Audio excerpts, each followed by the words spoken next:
What's going on, guys? Today we're covering all the things I love about this car, and there's quite a few, so hang on. But I want to share with you just everything that I've loved about my 2025 Hyundai Elantra N. For reference, I've owned the car now 9 months. I've put 4,300 miles on it. Yes, I know that's not a lot, but let me share with you my ownership of things that I've really loved about this car, what stood out. Some of them might be small to you, some of them might be big, but I make this video in hopes that some of you that might be cross-shopping this car or looking into this car, that this video might help you understand some things that might be important to you, that maybe are important to me, that I like. If you have other questions like, you know, Austin, I'm looking at buying a new WRX, I'm looking at buying a new GR Corolla or a new Golf R or a Honda Civic Type R or whatever it might be. I have experiences with almost all of those cars, Toyota GR86, Subaru BRZ. I can share with you kind of my perspective the best that I can about those cars in comparison to this. So if I don't cover something on this video for you that you would like me to cover, please leave a comment below and I'll do my best to answer it for you. So in no particular order, guys, I'm just gonna go through it. No particular order, no weighted, nothing like that. But the first thing that I truly love about this car is the fun per dollar spent. And what I mean by that is this car is around $35,000. I have auto rev match. I have a manual transmission. I have close to 300 pound-feet of torque. I have plenty of power. I have an exhaust that burbles and cracks and pops.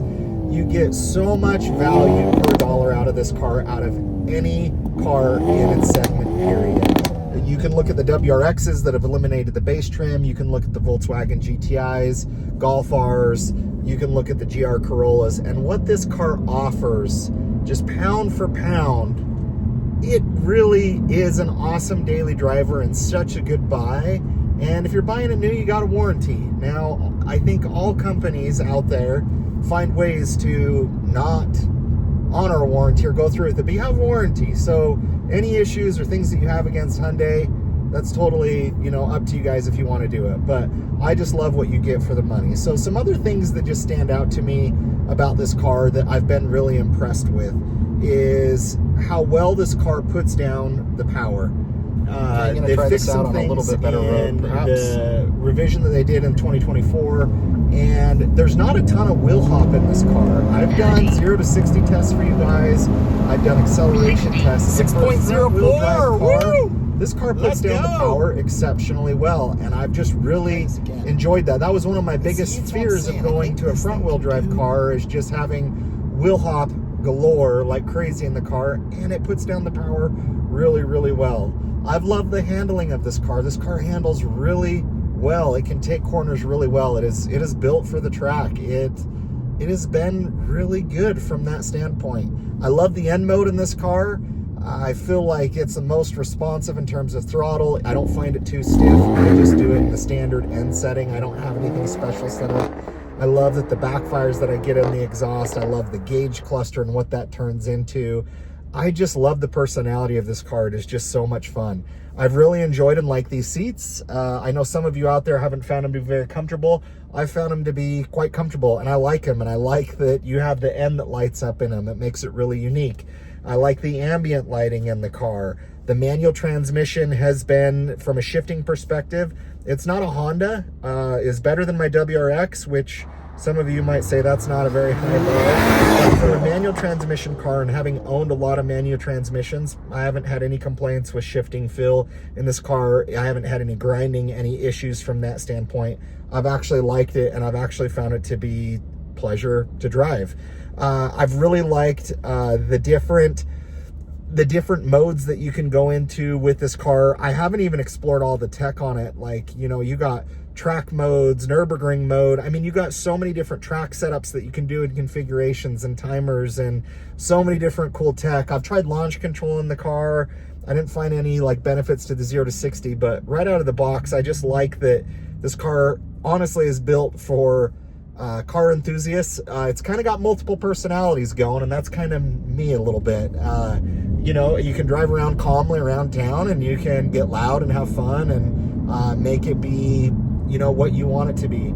I like that, you know, I have plenty of room in here. The trunk space has been massive. I've been able to haul groceries in it.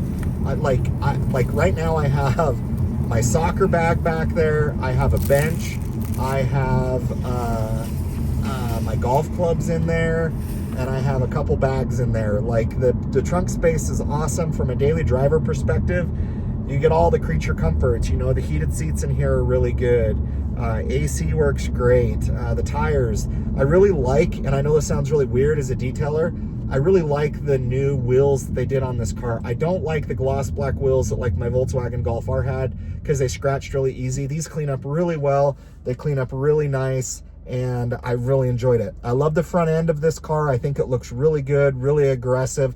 Some angles of this car I go, a little too much, a little too wild for me. But other angles I look at it and I'm like, man, this car is really sharp looking. And so I've really enjoyed the look of the car. I was worried about it maybe being a little bit too loud in terms of just design aspects or features, but I've really liked that.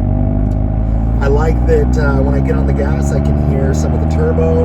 Obviously, everything is stock on this car. I've really enjoyed that. Having a subwoofer in the car, you know, I added a subwoofer to this car. The Bose sound system in it isn't great. I'll be honest, I've had better Bose sound systems, better Harman Kardon, different things in different cars. If you are putting a subwoofer in this car, don't go the route that I probably did. This setup worked amazing in my Golf R, but that car is not as long as this car, and you don't have like an enclosed trunk. So with the enclosed trunk, if you are going to go a subwoofer route in here, make sure that, you know, I just have a single 10-inch subwoofer.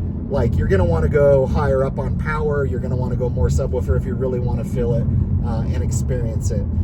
Apple CarPlay has worked great for me in the car. Granted, it's not wireless, which I honestly don't have a problem with that, because I found that wireless Apple CarPlay in a lot of my new cars all kind of sucked. So having it wired works just fine. In terms of the tech, been totally fine in here. It's been reliable. I do love on the freeway in this car, and I don't know the right terminology for it, but if I do just kind of the lane keep where, hey, let the car drive itself, of all of my cars, like this car will go for a few minutes where I don't have to have my hands on the steering wheel. Makes it super nice, super convenient in terms of driving. I do love the steering feel in this car. I feel it's perfect.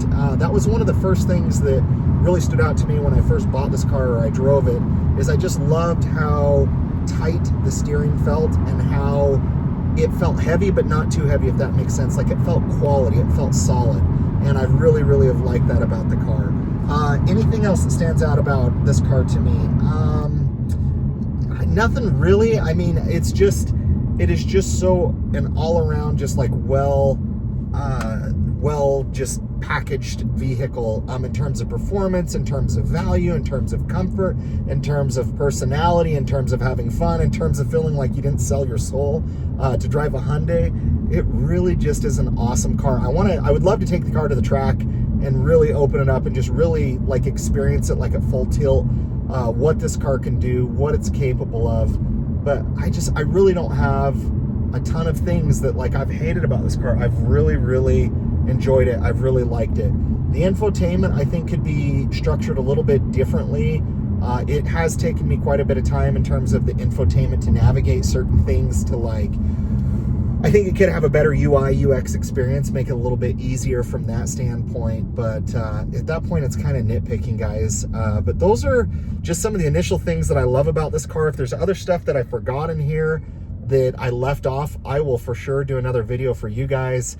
My hope with this and these videos is to give you just my real world experience. I'm not living with the car for a day or 30 minutes or a week. I'm driving it in all conditions and everything. If I have this car through winter, I will be sharing what it's like to drive in the winter time and all of that good stuff. So guys, thank you for support on the videos. Those are the things that I love about my Hyundai Elantra. And if you have things that you love about this car that maybe I missed, maybe I left off, please leave a comment below, and we'll catch you on the next video.